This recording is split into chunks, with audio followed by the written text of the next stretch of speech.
जय भीम साथियों, मैं हरिकेश्वर राम, सशक्त भारत चैनल से। हमारे साथ हैं पटना हाई कोर्ट में एडवोकेट महंत मांझी जी, सोशल एक्टिविस्ट भी हैं।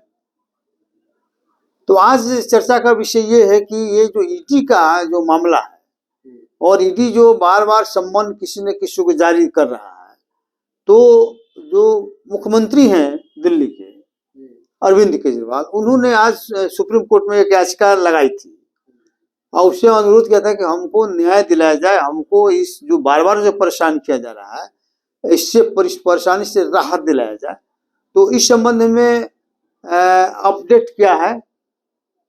देखा जाए, अपडेट तो जनता के सामने है, जो आप कह रहे हैं वही सही है। और इस पर सुप्रीम कोर्ट ने आज ईडी को एक बहुत फटकार लगाई। अच्छा, तो ये जो ईडी है वो इन आईएएस होते हैं, है ना? तो आईएएस से उम्मीद की जाती है कि वो संविधान के अनुरूप कार्य करने में दक्ष होते हैं, दक्षता उनके पास है। और वे देख रहे हैं कि उनके पास एक पॉलिटिकल आदेश जबानी आ रहा है।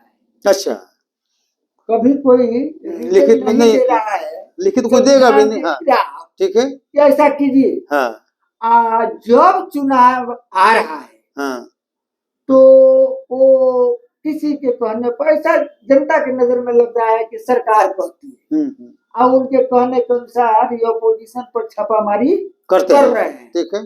और जबकि इनके पास पहले से पेंडिंग केस बहुत से मामले हैं, तो कम से कम 4 गो अपोजिशन को करते हैं, तो एको ठो उसमें करते तो किसी को शंका नहीं होता। हाँ। लेकिन तो उनको जो अब जैसे जो नेता है उनको शर्म नहीं है, माननीय प्रधानमंत्री को भी शर्म नहीं आ रहा है कि बार बार हम झूठ बोल रहे हैं जनता के बीच जाकर।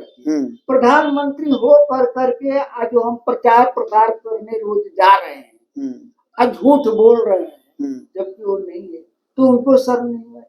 तो आप तो आईएएस हैं। अच्छा, वहां पर गए कि आपको तो आईएएस है, आपको तो भाई मेरा हाँ ठीक है कि आप तो आईएएस हैं। हाँ, और वो लोग कह रहे हैं कि हम कुछ नहीं कर रहे हैं। यही लोग कर रहा है, ये तो कानून कर रहा है, कानून अपना काम कर रहा है।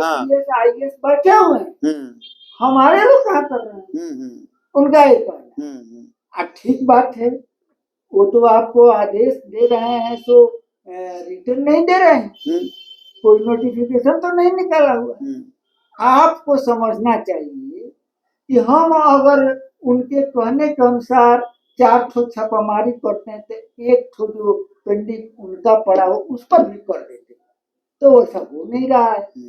तो जनता के नजर में अब लगता है कि जितने संवैधानिक संस्थाएं हैं वो अब सरकार के अनुसार कार्य कर रही है, सरकार के फायदा के लिए कर रही है, सरकार का नियंत्रण में आ गई है, पूरी नियंत्रण में काम करती है। उसी चुनाव के वक्त में जो हो रहा है और सरकार को जिताने के लिए और किसी को हराने के लिए। अच्छा, ठीक है, यही हो रहा है। अच्छा, तो इसी पर अब सबका नजर सुप्रीम कोर्ट का तरफ है। तो सुप्रीम कोर्ट ने क्या कहा इस पर? सुप्रीम कोर्ट ने कहा है कि संविधान के अनुसार काम कीजिए। आपके पास यदि चुनाव के वक्त में जब आचार संहिता लगा हुआ है और सबको दिया जा रहा है कि निर्भय और स्वच्छंद निष्पक्ष सरकार हो, निरंकुश नहीं। तो उस अंकुश के अंतर्गत आपको होना चाहिए। आप जो है सिर्फ और सिर्फ अपोजिशन के यहाँ छापामारी कीजिएगा, बघेल के यहाँ छापामारी हो रहा है, केस हो रहा है। नहीं, तो उसमें तो एक चीज और है कि सुप्रीम कोर्ट ने ठीक ही कहा कि अभी तो चुनाव आचार संहिता लागू है, और जो चुनाव आचार संहिता लागू हो जाता है, चुनाव का समय हो जाता है, तो चुनाव आयोग के अंतर्गत सभी लोग चले जाते हैं। हाँ। जितने भी पदाधिकारी हैं, गवर्नमेंट एम्प्लॉय हैं, IAS सारे के सारे जो है वो उसके अंडर में आ जाते हैं।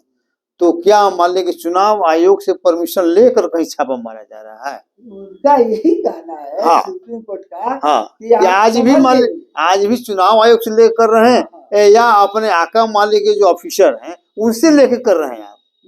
इस पर तत्काल रोक लगना उनका चाहिए। यही कहना है, तो चुनाव आयोग तो आपको ये छापामारी करने के लिए आदेश नहीं दिया होगा। हाँ, हाँ। उसने तो अपना आचार संहिता पालन करने के हाँ, लिए हाँ। आदेश दिया। तो आप किस आदेश से कर रहे हैं? अच्छा, ये सवाल उठाते हैं कि आप किस आदेश आप जो है संभल जाइए, नहीं तो फिर हमको करना पड़ेगा।